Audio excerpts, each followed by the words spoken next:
Vraiment toute mon admiration parce que je sais que ce que vous avez pris comme décision était une décision qui demandait du courage.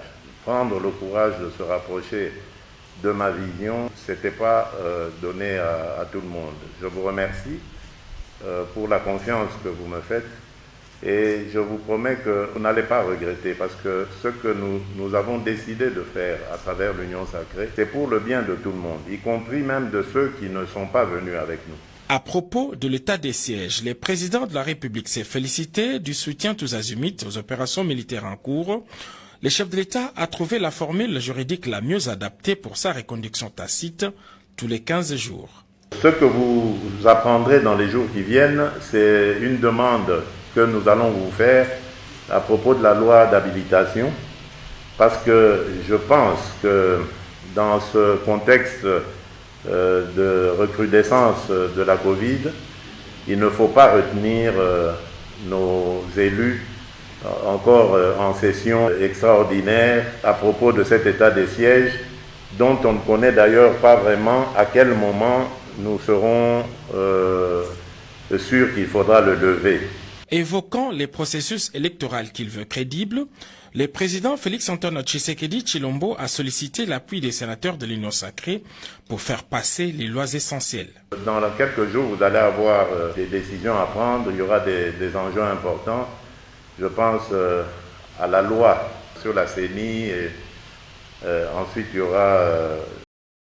Ils sont au nombre de 85, ces sénateurs qui ont choisi de se regrouper sous la bannière de l'Union Sacrée de la Nation afin de matérialiser la vision du chef de l'État, Félix-Antoine Tshisekedi Tshilombo. Conduits par le président de leur chambre modeste, Bahati Lukwebo, ces sénateurs ont suivi la vision du chef de l'État qui a du reste félicité ses interlocuteurs pour leur courage politique. Et je voulais vous dire vraiment toute mon admiration parce que je sais que ce que vous avez pris comme décision était une décision qui demandait du courage. Prendre le courage de se rapprocher de ma vision, ce n'était pas donné à tout le monde. Je vous remercie pour la confiance que vous me faites et je vous promets que vous n'allez pas regretter parce que ce que nous avons décidé de faire à travers l'Union Sacrée, c'est pour le bien de tout le monde, y compris même de ceux qui ne sont pas venus avec nous. À propos de l'état des sièges, le président de la République s'est félicité du soutien tous azimuts aux opérations militaires en cours. Le chef de l'État a trouvé la formule juridique la mieux adaptée pour sa reconduction tacite tous les 15 jours. Ce que vous apprendrez dans les jours qui viennent, c'est une demande que nous allons vous faire à propos de la loi d'habilitation, parce que je pense que dans ce contexte de recrudescence de la Covid, il ne faut pas retenir nos élus encore en session extraordinaire à propos de cet état des sièges, dont on ne connaît d'ailleurs pas vraiment à quel moment nous serons sûrs qu'il faudra le lever. Évoquant les processus électoraux qu'il veut crédibles, le président Félix-Antoine Tshisekedi Tshilombo a sollicité l'appui des sénateurs de l'Union Sacrée pour faire passer les lois essentielles. Dans quelques jours, vous allez avoir des décisions à prendre, il y aura des enjeux importants. Je pense à la loi sur la CENI et ensuite il y aura la loi électorale. Tout ce que je vous demande, c'est de rester unis et peut-être d'aller dans le sens de ce que l'Assemblée nationale a déjà fait. N'oubliez pas que nous avons l'échéance 2023, il faut que nous y arrivons à temps, sans fioriture, sans bavure et en essayant d'être le plus transparent possible. Donc nous devons absolument tout faire pour doter notre pays d'un processus électoral qui soit crédible, qui soit transparent et qui ne nécessite aucune contestation. Préoccupé par la recrudescence de la pandémie de Covid-19, les chefs de l'État annoncent un tour de vis dans les tout prochains jours. La communication du garant de la nation a eu un écho favorable auprès des sénateurs de l'Union Sacrée qui ont décidé de soutenir matériellement les opérations militaires en cours. Les sénateurs, comme vous le savez, ils ont également décidé à l'unanimité de contribuer à l'état de siège, c'est-à-dire à soutenir nos forces armées de la République démocratique du Congo par des cotisations par retenues à la source pendant 3 mois, chaque sénateur a consenti un retrait, l'équivalent de $500 par mois, ce qui fera $1 500 en francs congolais par sénateur. L'indépendance de la justice, la crédibilité de la Chambre haute, tout comme la gratuité de l'enseignement, sont autant d'autres sujets évoqués par le président Félix-Antoine Tshisekedi Tshilombo. Cette rencontre a été convoquée par son Excellence, Monsieur le Président de la République, qui est en même temps l'initiateur de l'Union sacrée de la Nation. Autour du chef de l'État, vous avez vu les 85 sénateurs qui sont membres de l'Union sacrée de la Nation, qui sont venus écouter l'autorité suprême. En substance, le chef de l'État a demandé à tous les sénateurs qui ont choisi de l'accompagner dans sa vision de se comporter en conséquence, c'est-à-dire l'accompagner réellement dans la grande œuvre de donner l'espoir à notre peuple congolais, pas seulement l'espoir, mais d'arriver à des résultats palpables qui feront changer ce pays qui est un pays béni, un pays où il y a tout, où il y a les potentialités humaines, il y a les potentialités naturelles, et il ne reste que notre volonté et notre agir pour transformer ce pays et en faire un paradis. Deuxièmement, le président de la République a informé les sénateurs qu'il y a un comité qui a rédigé un projet de charte et la charte a été distribuée à tous les sénateurs de manière à ce que chacun puisse apporter ses amendements et à la fin, lorsqu'il y aura un consensus sur la question, la charte sera adoptée de manière donc consensuelle. Troisièmement, le président de la République a insisté sur la discipline qui doit nous caractériser, parce que quand on est dans une famille politique, il faut respecter les règles, il faut avoir une ligne de conduite. Sans ces conditions-là, on ne peut pas atteindre les objectifs. Le président de la République a remercié les députés et les sénateurs pour l'engouement et la détermination de tous à participer à l'effort de paix. Et de ma mère. La RDC a payé pour mes études primaires, secondaires et aussi universitaires. Je dois tout à mon pays et au peuple congolais. Ma connexion et ma loyauté à la République démocratique du Congo sont très fortes, totales, inconditionnelles et indiscutables. La terre de nos ancêtres, elle est sacrée. Je vous invite tous à protéger notre terre, qui est notre patrimoine commun, et à défendre l'intégrité du territoire et la souveraineté nationale, quelles que soient les conditions et quel que soit le moment. Car cette terre, c'est la seule dont nous sommes propriétaires à 100% et que personne ne doit nous l'arracher sous quelque subterfuge que ce soit. Je voudrais renouveler ma proposition du plan Marshall de Noël Tchani pour la reconstruction et le développement de la RDC comme étant la vision globale du développement pour pacifier tout le pays, lutter contre les antivaleurs, promouvoir la bonne gouvernance, développer le capital humain, promouvoir l'autosuffisance alimentaire, créer des infrastructures de base, industrialiser et diversifier l'économie nationale, promouvoir un système financier moderne et robuste, restructurer la Banque centrale du Congo en une véritable autorité monétaire et de régulation et doter le pays d'une monnaie nationale crédible tout en mettant fin à la dollarisation de l'économie nationale. La finalité du plan Marshall de Noël Tchani pour la reconstruction et le développement de la RDC, c'est de développer le pays et aussi d'éliminer la pauvreté dans laquelle croupit notre population actuellement. Le coût total du plan Marshall de Noël Tchani pour la reconstruction et le développement de la RDC est estimé à 1 000 milliards de dollars sur 15 ans pour faire progresser le produit intérieur brut par habitant de 450 $ aujourd'hui à 15 000 $ au moins en 15 ans, tout en créant au passage des emplois et en améliorant les conditions de vie de tous nos citoyens. Ceci est tout à fait possible car je suis convaincu que l'impossible n'est pas congolais. Mais nous ne pourrons pas réaliser ce rêve si la RDC arrivait à perdre sa souveraineté.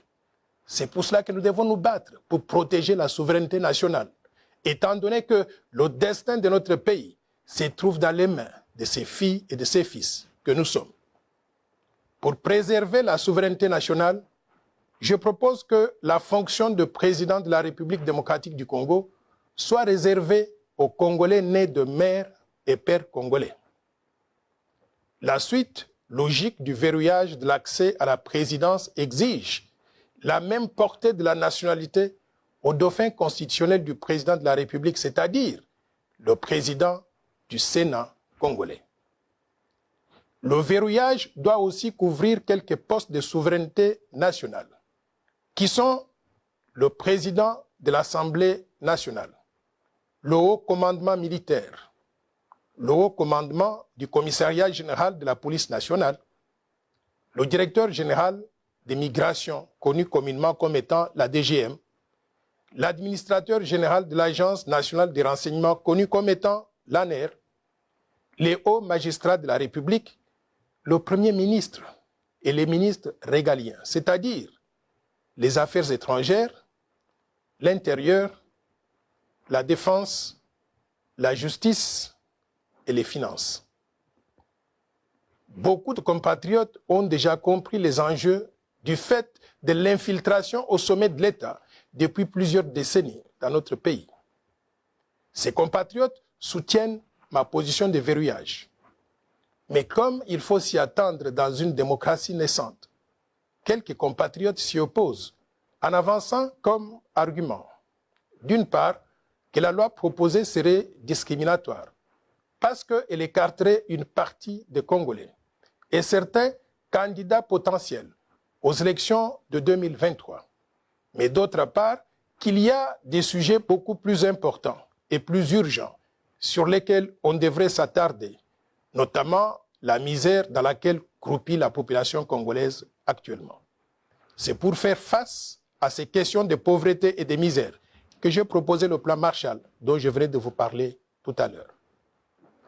Chers compatriotes, mesdames et messieurs, ma proposition de verrouiller l'accès à la présidence de la RDC et aux fonctions très sensibles est importante. Pourquoi? Parce qu'elle porte sur un aspect crucial de la vie de notre pays, l'accession aux plus hautes fonctions de souveraineté nationale. Ma proposition de loi ne porte pas sur les conditions d'acquisition de la nationalité congolaise ou sur les modifications de ces conditions d'acquisition de la nationalité congolaise. Ma proposition ne changerait donc rien quant à la nationalité de ceux qui sont déjà congolais actuellement. Je voudrais vous parler d'un article important de la Constitution qui parle de ces questions de nationalité. C'est l'article 10 de la Constitution de la République qui est très clair au sujet des conditions d'acquisition de la nationalité congolaise. Cet article stipule ce qui suit. La nationalité congolaise est une et exclusive. Elle ne peut être détenue concurremment avec aucune autre. La nationalité congolaise est soit d'origine, soit d'acquisition individuelle. Est congolais d'origine toute personne appartenant aux groupes ethniques dont les personnes et le territoire constituaient ce qui est devenu le Congo, c'est-à-dire actuellement la République démocratique du Congo au moment de l'indépendance le 30 juin 1960. Il y a une loi organique qui détermine les conditions de reconnaissance, d'acquisition, de perte et de recouvrement de la nationalité congolaise. Mes chers compatriotes, mesdames et messieurs, je propose aussi que les révisions prochaines de la Constitution de la République démocratique du Congo permettent aux Congolais ayant acquis des nationalités étrangères de recouvrer la nationalité congolaise d'origine, que personne ne doit perdre. Nous sommes nés Congolais, nous vivons Congolais, nous mourrons Congolais et nous serons enterrés Congolais. La nationalité congolaise, elle est sacrée. Personne ne peut l'arracher à qui que ce soit parmi nous.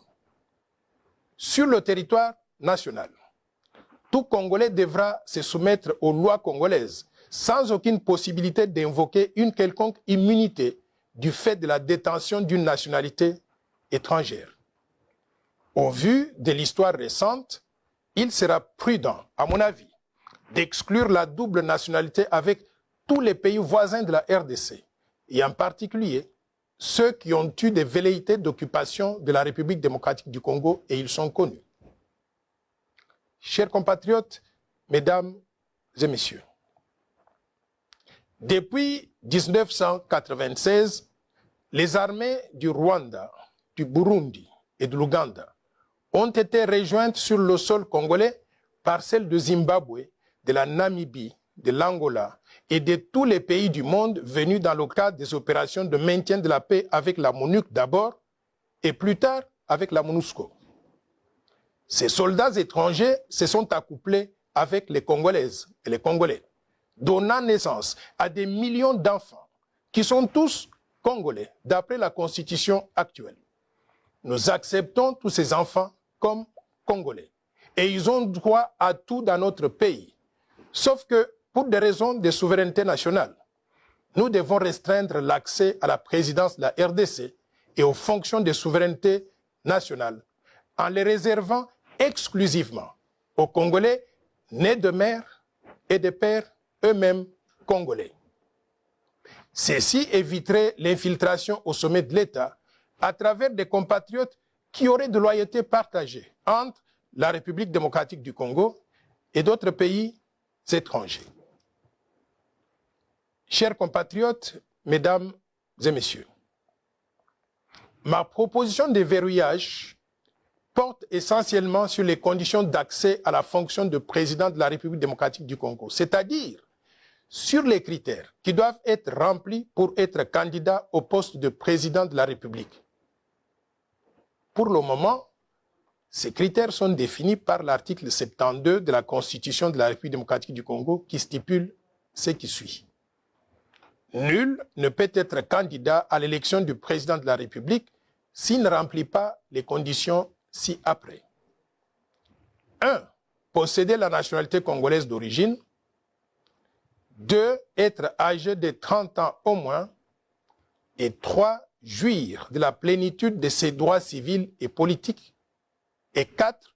Ne pas se trouver dans un des cas d'exclusion prévus par la loi électorale.